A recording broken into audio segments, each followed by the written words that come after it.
Bom dia, bom domingo a todos, nossos irmãos, nossos amigos que têm acompanhado o nosso trabalho com as devocionais. Hoje vai ser um pouco maior, vai ser pelo menos aí uns 30 minutos, porque como é dia de escola dominical, nós queremos nos aprofundar um pouco mais no nosso estudo e gostaria que você acompanhasse esses momentos aqui, mesmo porque hoje é dia do Senhor, dia de separarmos aí esse momento para a dedicação ao estudo, à adoração do nosso Deus. Nós vamos começar cantando do Inário Presbiteriano, o hino 115, que fala sobre a nossa união com Cristo.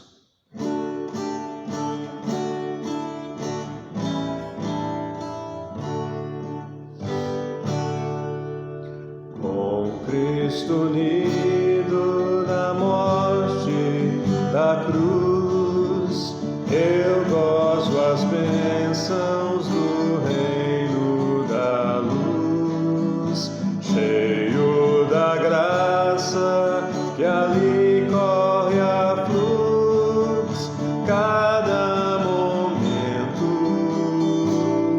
com Cristo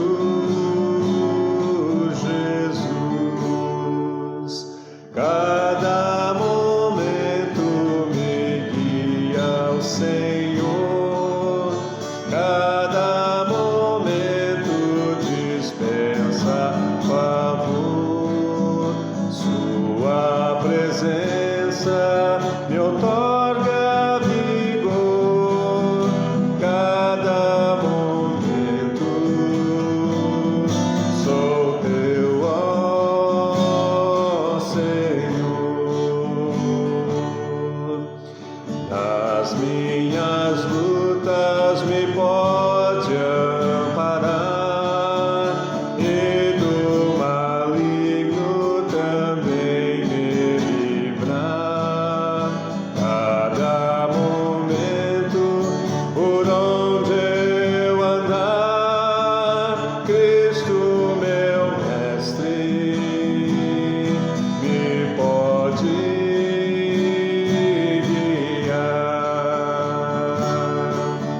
cada momento me guia ao Senhor, cada momento dispensa favor, sua presença me outorga vigor, cada momento sou teu, ó Senhor.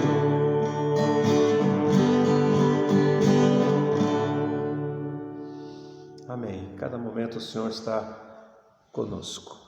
Como eu disse, em nosso estudo bíblico de hoje, nós vamos abrir as nossas Bíblias no último livro do Antigo Testamento, o livro do profeta Malaquias.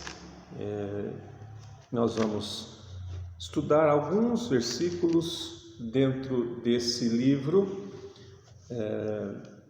Malaquias quer dizer meu mensageiro, então Deus tem uma mensagem para o povo da época, com toda certeza essa mensagem também edifica os nossos corações nos dias de hoje, principalmente porque o tema desse estudo, o estudo que eu já dei aqui para a igreja inclusive, é o risco do esfriamento espiritual. Nosso distanciamento social, o distanciamento da comunhão, não implica em distanciamento de Deus. Estar longe de Deus vai nos levar ao esfriamento espiritual. Esse é o grande risco. E alguns pontos aqui no livro do profeta Malaquias gostaríamos de conversar com os irmãos. Um livro que foi escrito nos anos pós-exílio, quando o povo retorna do exílio para a reconstrução do templo, reconstrução da cidade, juntamente aí com aqueles grupos que vieram com Esdras, com Neemias, com aquela responsabilidade, mas depois de um tempo, a vida espiritual daquele povo cai em decadência, já a partir das lideranças, a partir dos sacerdotes, dos príncipes, dos levitas. A vida espiritual entra numa queda vertiginosa, e Deus envia o seu mensageiro com uma sentença. O versículo 1 começa com essa expressão, uma sentença pronunciada com relação ao povo que estava esfriando na sua vida espiritual.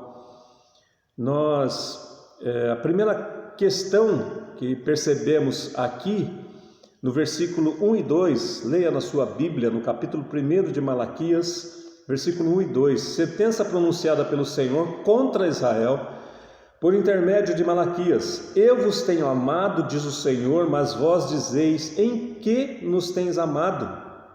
E a resposta: não foi Esaú irmão de Jacó, disse o Senhor, todavia amei a Jacó. A primeira questão aqui, que a frieza espiritual levou aquele povo nos dias de Malaquias a responder esse diálogo com Deus, porque o texto de Malaquias é isso também, um diálogo entre Deus e o povo. E Deus está dizendo: eu vos tenho amado.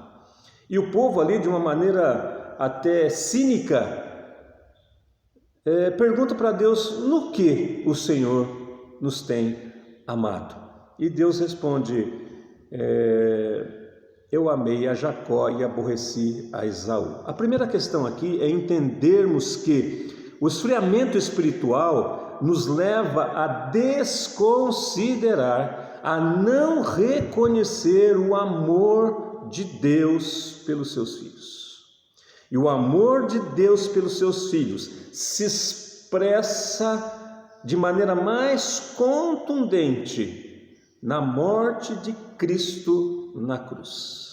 João vai dizer que temos conhecido o amor pelo fato de Deus ter entregue o seu Filho para morrer por nós. A cada vez, a cada momento que achamos que temos em nós algum mérito para sermos abençoados por Deus, não estamos reconhecendo esse amor que é incondicional. O amor de Deus é incondicional. Ele se expressa sem que nós muitas vezes façamos nada por merecer. A palavra de Deus vai dizer assim, que nós amamos a Deus porque Ele nos amou primeiro.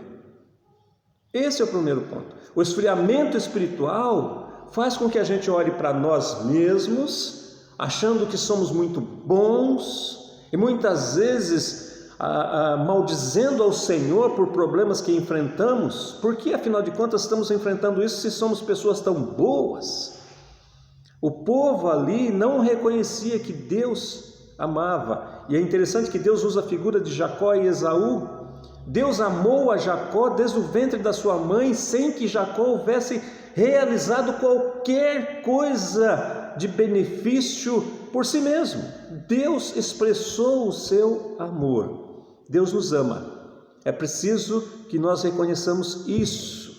E o amor de Deus se expressa na cruz. E o amor de Deus se expressa através do seu Filho. E Deus amou o mundo que enviou o seu único Filho. O esfriamento espiritual não pode levar com que nós esqueçamos do sacrifício de Jesus Cristo em nosso favor. Uma outra questão aqui que o profeta Malaquias mostra na vida do povo é que o esfriamento espiritual, a negligência com as coisas de Deus, prejudicava o culto. A partir do versículo 6, começa aqui uma reprovação com relação aos sacerdotes. Os sacerdotes tinham a responsabilidade, a incumbência de conduzir o culto, de ser ali os intermediários entre o povo pecador e o Deus santo.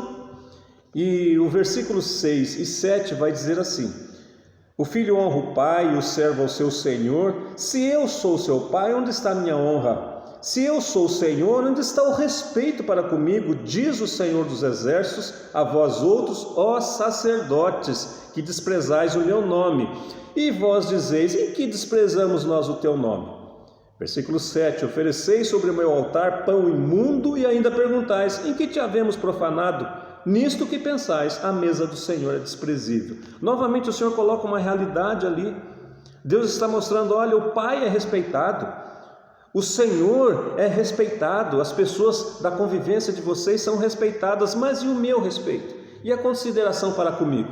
E novamente, olha o que faz o esfriamento espiritual. Leva à insolência, leva ao desrespeito. O povo, de maneira muito cínica, pergunta: mas no que é que nós estamos desprezando o seu nome? E Deus mostra: porque o culto de vocês está comprometido.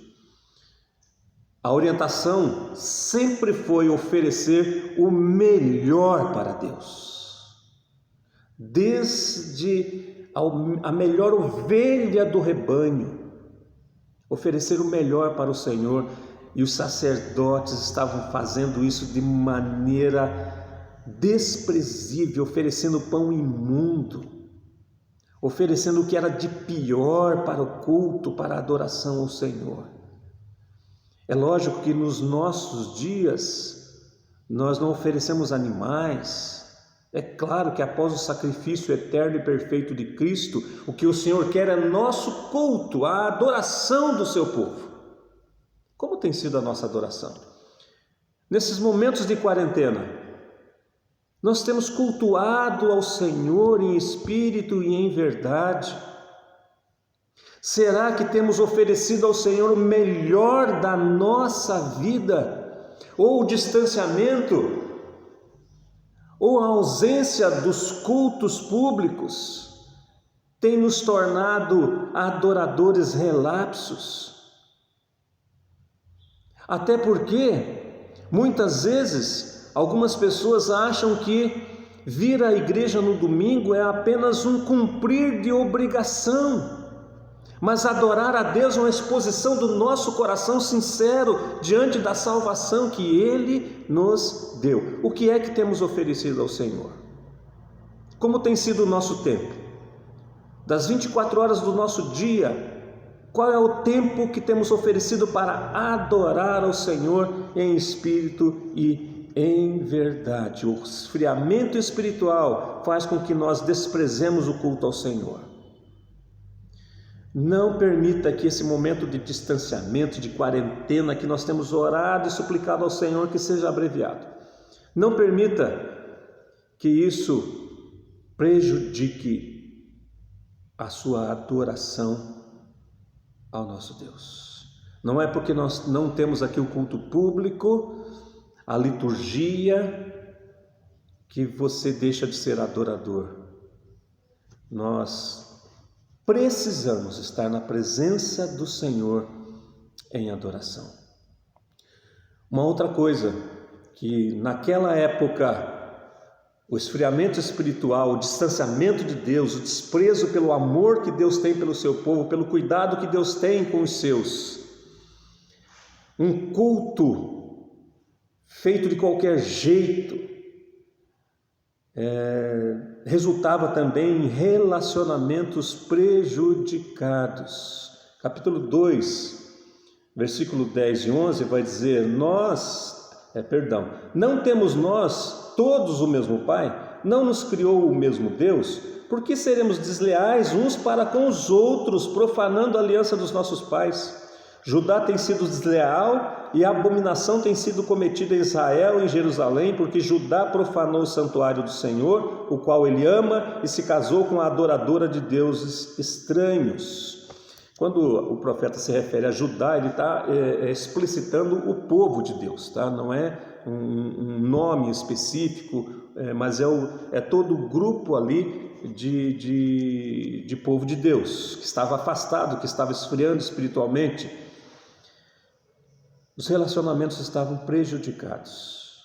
E é interessante que a síntese desse relacionamento prejudicado já estava no casal.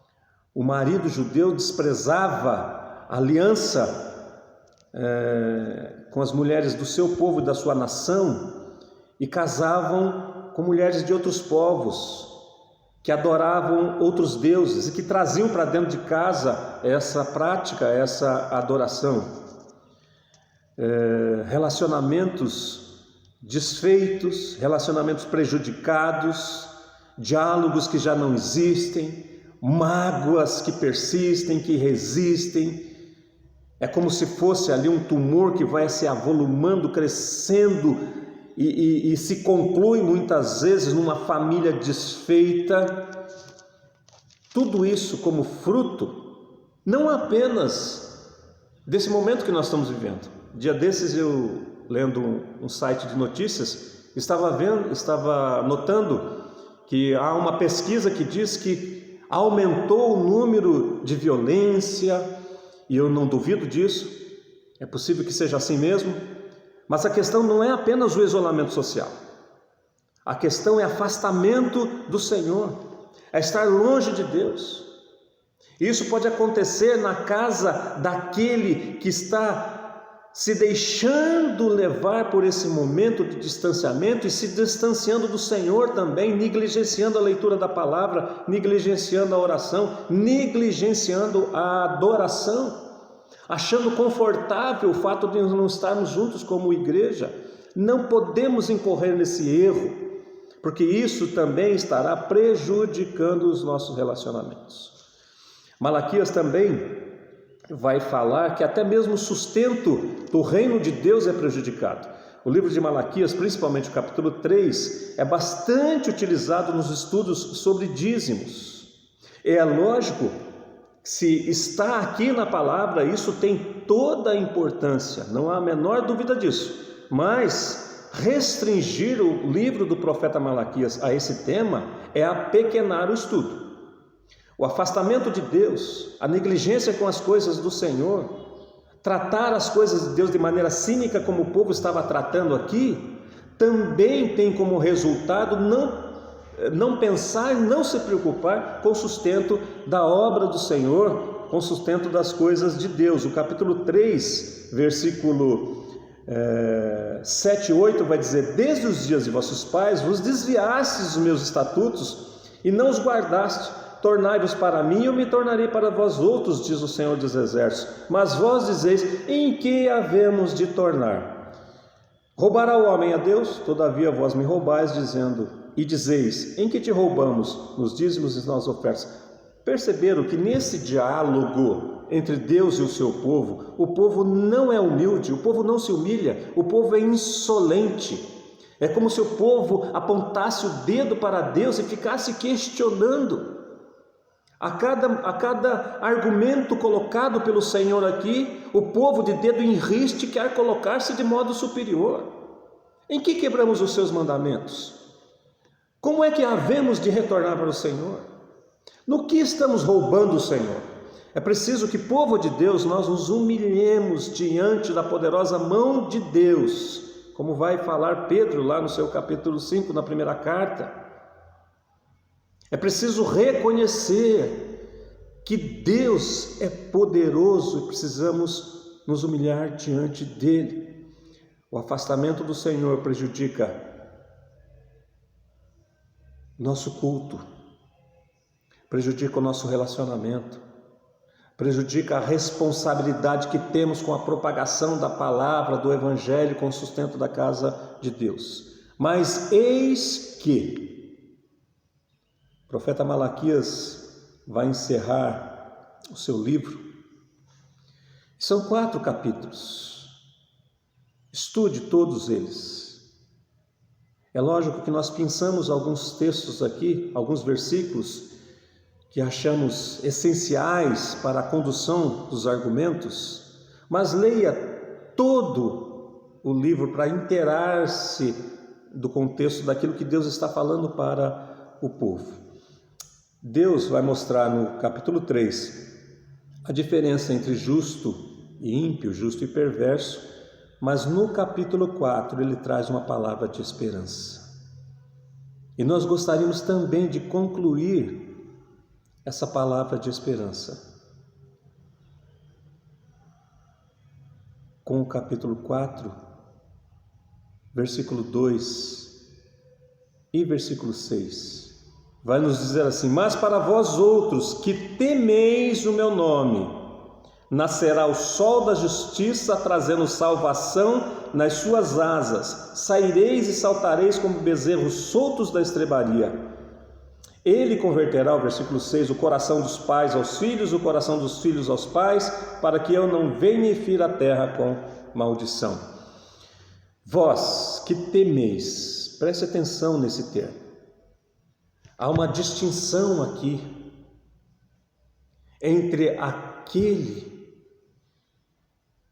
que está se deixando levar pela frieza espiritual e aquele que é reverente ao Senhor, aquele que respeita o nome de Deus, aquele que leva em consideração o amor que Deus teve por nós, o amor de enviar o seu Filho Jesus Cristo, o amor de Jesus sacrificial, de entregar-se no nosso lugar, aquele que mantém a fidelidade no culto, aquele que mantém a reverência na adoração, que se dispõe a entregar o melhor de si ao Senhor, e o melhor que temos é a nossa gratidão, o nosso coração grato pela salvação. É aquele que tenta manter o seu relacionamento com fidelidade, relacionamento saudável, diante do Senhor, diante de Deus.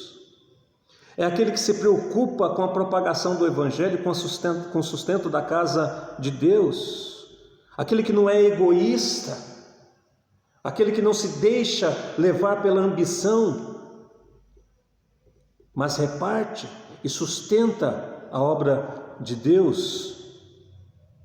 A esses, Deus tem uma promessa: verão a salvação.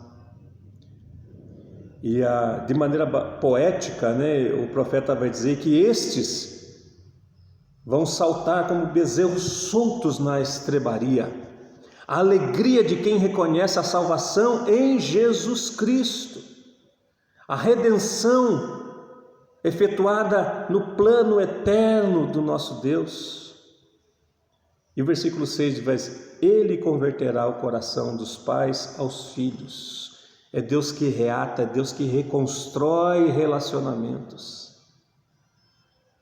É Ele que está presente na nossa vida, nos ensinando a como tratar uns aos outros com consideração, com amor, com afeto, com carinho, com humildade, abraçando, sustentando, ajudando na caminhada, trazendo harmonia para as nossas casas, enchendo o nosso coração de alegria. Isso está ausente quando nos afastamos do Senhor. A frieza espiritual, a negligência com as coisas de Deus, leva à insolência, leva a um culto prejudicado, mecânico, feito por obrigação apenas, sem alegria. O afastamento das coisas do Senhor nos afasta uns dos outros também. Mas que nós sejamos edificados pela palavra do Senhor, pela palavra de Deus. Após Malaquias, existiu 400 anos que são chamados pelos teólogos de os anos de silêncio, em que Deus não falou ao povo pelos profetas. Isso só é retomado mais à frente, lá na figura de João Batista, que vem ali abrindo os caminhos para o Senhor Jesus Cristo. Hoje, que nós possamos refletir o que esse momento de afastamento social tem causado em nós. Tem causado também afastamento de Deus, distanciamento do Senhor, negligência na vida espiritual.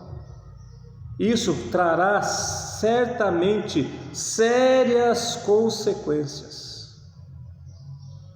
Que nós, a cada dia, mesmo distante do templo físico, busquemos ao Senhor, procuremos o nosso Deus, com empenho, com dedicação, com alegria, de todas as formas possíveis, inclusive através desse novo meio que estamos aprendendo a usar agora, os meios eletrônicos, mas principalmente na sua casa, com a sua família, em oração, em adoração ao nosso Deus. Não incorra no erro do povo no tempo de Malaquias, de questionar a Deus, Diante de tanto problema, onde está o amor de Deus? O amor de Deus se expressou no sacrifício do seu único filho, em seu lugar, no nosso lugar, para nos garantir salvação e vida eterna. Somente isso, somente esse argumento já é o suficiente para fazer de nós adoradores, felizes, contentes, crentes dispostos a servir ao Senhor e sustentar a sua obra. Que Deus te abençoe, Deus guarde a sua vida. Nesse domingo, dia separado para a adoração, se dedique. Tire um momento ali para ler a palavra, para cantar, para adorar ao Senhor, para exaltar o nome do nosso Deus. Não permita que o distanciamento social seja também distanciamento do Senhor. A expressão Senhor dos Exércitos aparece várias vezes no texto. Por quê? Porque é Ele que luta as nossas batalhas. Estamos vivendo hoje uma batalha, uma luta nos nossos dias, mas Deus está à frente. Deus está contigo. Deus te abençoe, Deus te guarde. Ótimo domingo. Em nome de Jesus, que Deus abençoe a sua vida e a sua família. Muito obrigado. Um abraço para todos.